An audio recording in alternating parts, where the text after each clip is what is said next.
Hello trainees. आइए आज हम लोग इस क्लास में एम्प्लॉयबिलिटी स्किल सेकेंड ईयर के लिए ऑल ट्रेड के लिए यानी कि सभी ट्रेडों के लिए जो 2 वर्षीय ट्रेड जितने भी हैं उन सब के लिए, जैसे इलेक्ट्रीशियन फिटर हो गया, तो ये सब के लिए है एक समान ये एम्प्लॉयबिलिटी स्किल होती है। तो ये इसका हम लोग अध्याय नंबर 4 इसमें करेंगे। इससे पहले हम लोगों ने 3 क्लास कर चुके हुए हैं एम्प्लॉयबिलिटी स्किल सेकेंड ईयर के लिए, तो ये 4था क्लास है।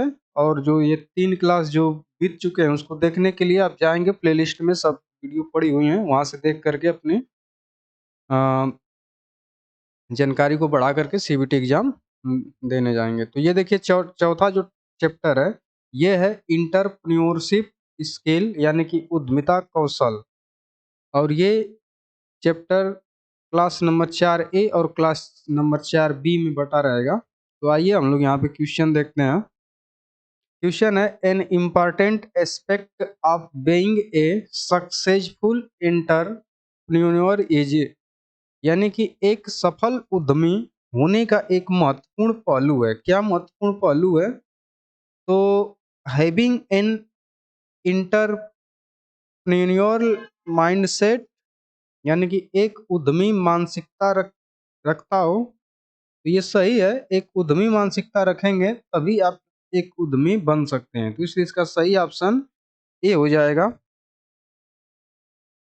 अगला क्वेश्चन देख लेते हैं। Knowing with you and good and at and what you need to improve on his the quality of, यह जानना कि आप किसमें अच्छे हैं और किसमें सुधार करने की आवश्यकता है, की गुणवत्ता है। यदि मतलब यह जान लेंगे कि आप किसमें अच्छे हैं और किसमें आप में सुधार करने की आवश्यकता है, तो उस चीज की गुणवत्ता को क्या कहते हैं? तो उसके लिए हम लोग कहते हैं सेल्फ अवेयरनेस कहा जाता है, यानी कि आत्म जागरूकता। अपने आप से आप जागरूक हो रहे हैं, ठीक ना। यदि आप अपने से जान जाते हैं कि हमारे में अच्छाई क्या है और हमारे में बुराई क्या है, उसको सुधार करना है, तो इसे क्या कहते हैं? सेल्फ अवेयरनेस कहा जाता है, आत्म जागरूकता। तो इसलिए इसका सही ऑप्शन ए हो जाएगा। अगला क्वेश्चन देखते हैं। Taking decisions on your own after carefully thinking about them is the quality of, यानी कि स्वयं निर्णय लेना उसके बारे में ध्यान से सोचकर का गुण है। मतलब क्या गुण है? जैसे आपको कोई काम दिया गया है और स्वयं निर्णय ले रहे हैं और सोच समझ के ले रहे हैं, तो उसको क्या कहेंगे? उसे कहेंगे इंडिपेंडेंट डिसीजन मेकिंग, यानी स्वतंत्र निर्णय लेना। खुद अपने आप से ले रहे हैं निर्णय स्वतंत्र रूप से, किसी में उसमें साझेदारी नहीं है, तो उसे क्या कहेंगे? इंडिपेंडेंट डिसीजन मेकिंग या स्वतंत्र निर्णय लेने का गुण। तो ये इसका सही ऑप्शन सी हो जाएगा। अगला क्वेश्चन है, व्हाट इज ए प्रोटोटाइप? एक प्रोटोटाइप क्या है? ये एक शब्द है, इसका मतलब क्या होता है ये बताना है। प्रोटोटाइप क्या है? तो देखिए प्रोटोटाइप क्या है? व्यापार विचार है। व्यापार योजना में उत्पाद सेवा टाइप करना या उत्पाद या सेवा बेचना या किसी उत्पाद या सेवा का पहला संस्करण, the first version of A product या सर्विस। तो इसी को क्या कहते हैं? प्रोटोटाइप कहा जाता है। तो प्रोटोटाइप क्या है? ये किसी उत्पाद या सेवा का पहला संस्करण है, मतलब पहला बार ये बनाया गया है। जैसे कोई बुक लिखी जाती है तो उसका पहला संस्करण दूसरा संस्करण होता है ना, उसी तरीके से कोई आप व्यापार कर रहे हैं, बिजनेस कर रहे हैं या कुछ बना रहे हैं, तो वो बनाने का पहला संस्करण को क्या कहेंगे हम लोग? प्रोटोटाइप कहा जाएगा। तो इसलिए इसका सही ऑप्शन क्या हो जाएगा? D option. अगला क्वेश्चन देखते हैं। One important rule to network effectively is, प्रभावी ढंग से नेटवर्क के लिए एक महत्वपूर्ण नियम है। क्या नियम है? तो talk to the same people, उन्हीं लोगों से बात करें। Keep in touch with your contacts, अपने संपर्कों के संपर्क में रहें। देखिए ये बहुत बढ़िया मतलब कि महत्वपूर्ण नियम है। यदि आप इफेक्टिव नेटवर्क बनाना चाह रहे हैं, प्रभावी ढंग से नेटवर्क अपना बनाना चाहते हैं, तो आपके जो भी कांटेक्ट में हैं, उसके हमेशा टच में रहेंगे, संपर्क में रहेंगे। ठीक है, तो इसलिए इसका सही ऑप्शन बी हो जाएगा। अगला क्वेश्चन है, नेटवर्किंग है क्या है नेटवर्किंग? तो नए दुश्मन बनाया जाता है नेटवर्किंग से? नहीं। अपनी प्रतिस्पर्धा की पहचान की जाती है। अपनी प्रतिस्पर्धा की पहचान की जाती है नेटवर्किंग से? तो नहीं, ये भी नहीं किया जाता है। फिर making connection with other business, अन्य व्यवसायों और ग्राहकों के साथ संबंध बनाना, तो ये इसका सही ऑप्शन हो जाएगा। Making connections with other business and customers, C option सही है। अगला क्वेश्चन है, ए टैग लाइन इज, एक टैग लाइन यहाँ पे कुछ भरना है तो क्या है? एक plastic tag your attach to you product, एक प्लास्टिक टैग जिसे आप अपने उत्पाद से जोड़ते हैं? तो नहीं। A memo making fun of your business, एक मेम आपके व्यवसाय का मजाक उड़ा रहा है? नहीं, ये भी नहीं। A description of your business, आपके व्यवसाय का विवरण, ये इसका सही ऑप्शन हो जाएगा। मतलब एक टैग लाइन क्या है? आपके व्यवसाय का विवरण उसमें रहता है, ठीक ना? तो इसका सही ऑप्शन हो गया सी। अगला क्वेश्चन देखते हैं, if you want to give people relevant information about you and your business in an easy way you will, यदि आप लोगों को अपने और अपने व्यवसाय के बारे में प्रासंगिक जानकारी आसान तरीके से देना चाहते हैं, तो आप मतलब क्या करेंगे? इसे एक कागज के टुकड़े पे लिखेंगे और उन्हें देंगे? नहीं। व्यवसाय की जानकारी देना है तो ये मौखिक रूप से उन्हें बताएं जब वे पूछें? नहीं। ऐसा तो है नहीं कि जब पूछेंगे तभी आप बताएंगे, क्योंकि आप बिजनेस कर रहे हैं। सी ऑप्शन है, उन्हें गूगल पर खोजने के लिए कहें? ये भी नहीं, बिजनेस कर रहे हैं, गूगल पे खोजने के लिए कहेंगे दूसरे जगह चला जाएगा। अगला ऑप्शन है, उन्हें अपना व्यवसाय कार्ड दें, मतलब give them your business card.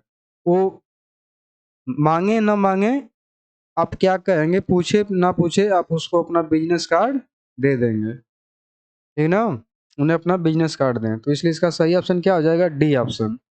अगला क्वेश्चन है, Anitha start an Instagram page for her crafts business, C used marketing strategy.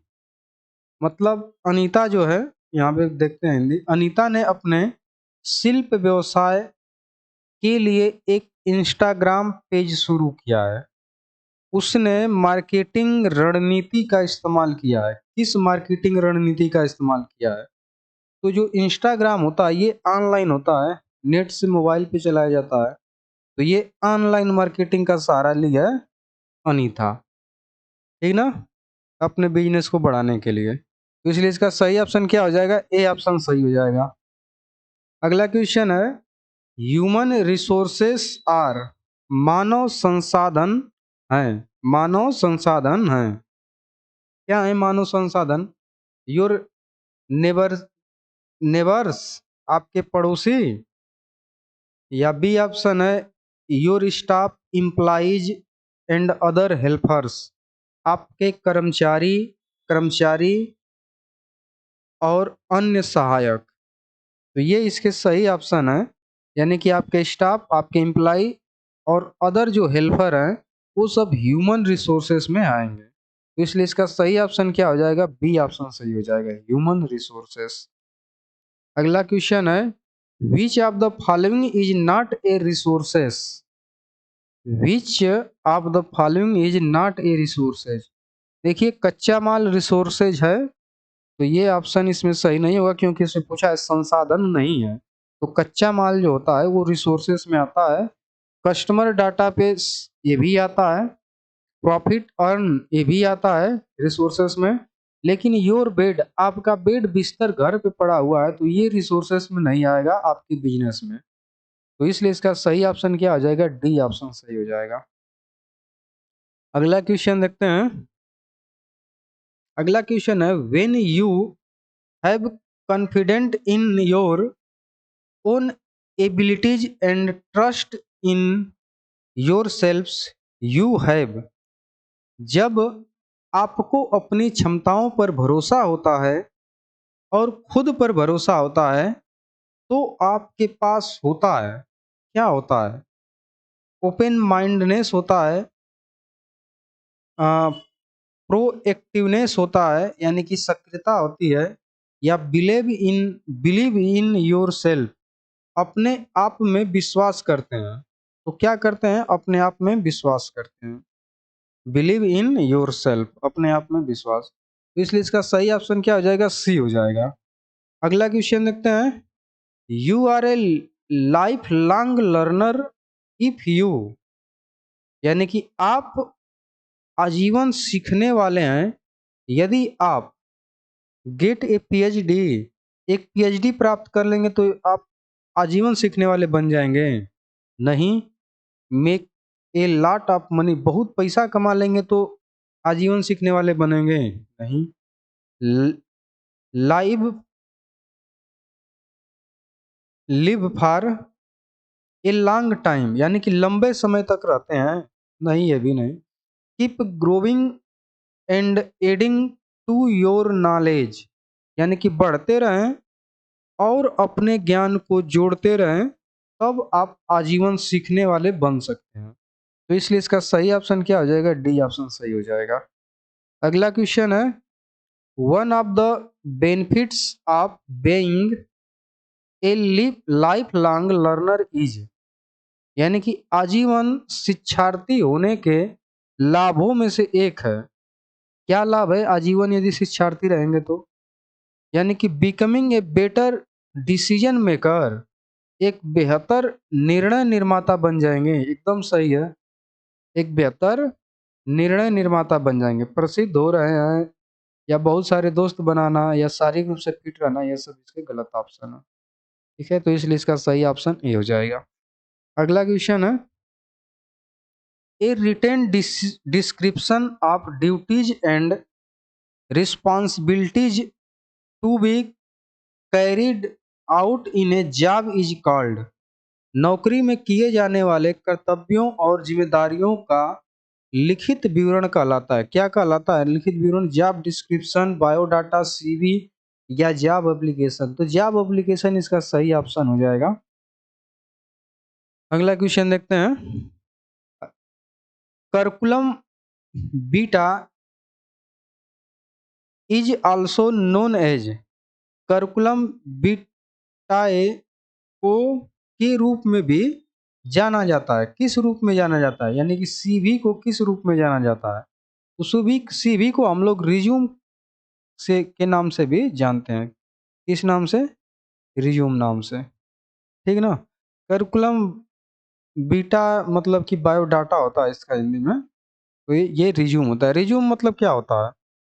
Resume देखेंगे तो इस तरीके से, मतलब कि ऐसे एक पेज रहेगा, पेज पे लिख दिया जाता है, नाम लिखेंगे, अपना पता लिखेंगे, डिटेल्स अपना देंगे, फिर इसके बाद फ़ोन नंबर वगैरह सब फोटो लगा रहेगा। इसके बाद यहाँ पे किस किस कक्षाएं में कौन कौन सा कोर्स किए हैं, क्या किए हैं, कब किए हैं, कितना परसेंट आपको मिला है, कितना नंबर पाए हुए हैं, किस कॉलेज से पढ़े हुए हैं, उसमें सब दिया रहता है। आपका वर्क एक्सपीरियंस कितना है वो दिया रहेगा। फिर इसके बाद आपकी हॉबीज वगैरह ये सब इसमें रहता है रिज्यूम में। तो इसलिए इसका सही ऑप्शन क्या हो जाएगा? से। अगला क्वेश्चन देखते हैं, ए रिज्यूम शुड बी, एक रिज्यूम होना चाहिए, कैसा होना चाहिए एक रिज्यूम? यदि आप एक रिज्यूम बनवाएंगे तो उसको कैसा बनाएंगे, किस हिसाब से बनाएंगे? यानी कि लंबा और विस्तृत जानकारी इसमें देंगे? नहीं, ये एक या दो पेज में रिज्यूम बनाया जाता है। तो लंबा और विस्तृत जानकारी देंगे तो कई पेज भरे आ जाएंगे, जो उसको उतना मतलब कि किसी को पढ़ने के लिए टाइम नहीं होता है। तो इसलिए क्या करेंगे, जो भी लिखेंगे एकदम संक्षिप्त लिखेंगे और सटीक लिखेंगे, उसके दिमाग में जो इसको पढ़ रहा है उसके एकदम जा करके दिमाग में बैठ जाए। तो ये शॉर्ट एंड प्रिसियस होना चाहिए, संक्षिप्त और एकदम सटीक होना चाहिए। तो इसलिए इसका सही ऑप्शन क्या हो जाएगा? बी ऑप्शन हो जाएगा सही। अगला क्वेश्चन है, a person who is associated with the starting of A business is called. एक व्यक्ति जो किसी व्यवसाय की शुरुआत से जुड़ा होता है कहलाता है।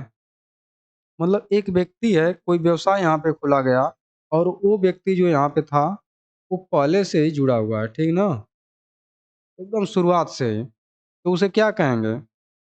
उसे कहेंगे इंटर इंटरप्रेन्योर कहेंगे, ठीक ना, उद्यमी कहेंगे। तो इसलिए इसका सही ऑप्शन क्या हो जाएगा? बी ऑप्शन सही हो जाएगा।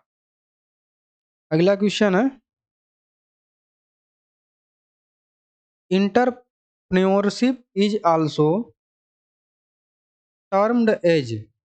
उद्यमिता को के रूप में भी जाना जाता है। किस रूप में जाना जाता है? तो जो उद्यमिता होते हैं, उद्यमी होते हैं, उनको सेल्फ एम्प्लॉयमेंट यानी कि स्वरोजगार कहा जाता है। तो इसलिए इसका सही ऑप्शन क्या हो जाएगा?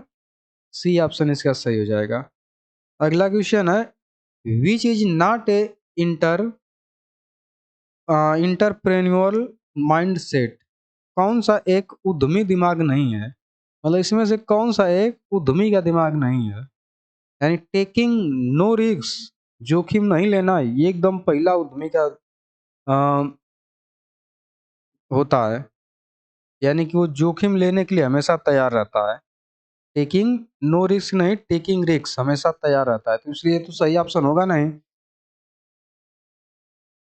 लेकिन इसमें देखिए पूछा है कि उद्यमी दिमाग, कौन सा एक उद्यमी का दिमाग नहीं है? तो ये जोखिम नहीं लेना, ये लेता है, इसलिए इसका सही ऑप्शन यही हो जाएगा। इसमें आत्मविश्वास होता है, स्वतंत्र निर्णय ले सकता है और सेल्फ जाग अवेयरनेस उसमें होता है, आत्म जागरूकता होता है। तो इसलिए ये सब होते हैं, इसलिए इसमें इसका सही ऑप्शन ये नहीं होगा, ये नहीं होता है। तो ये सही ऑप्शन होगा ये। अगला क्वेश्चन देखते हैं, believing that you have the capability to achieve your dreams is called.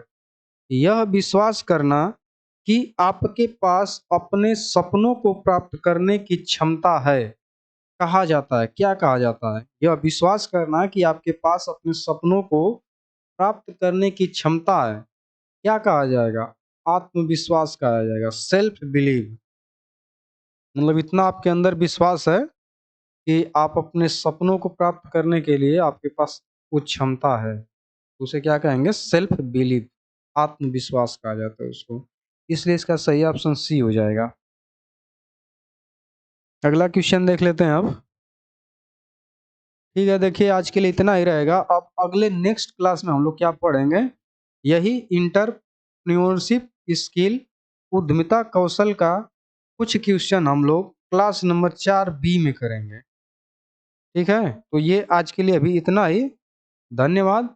और बाकी की क्लास देखने के लिए आप प्लेलिस्ट में जाएंगे और वहाँ पे जा करके देखेंगे, सब वीडियो वहाँ पे पड़ी हुई हैं।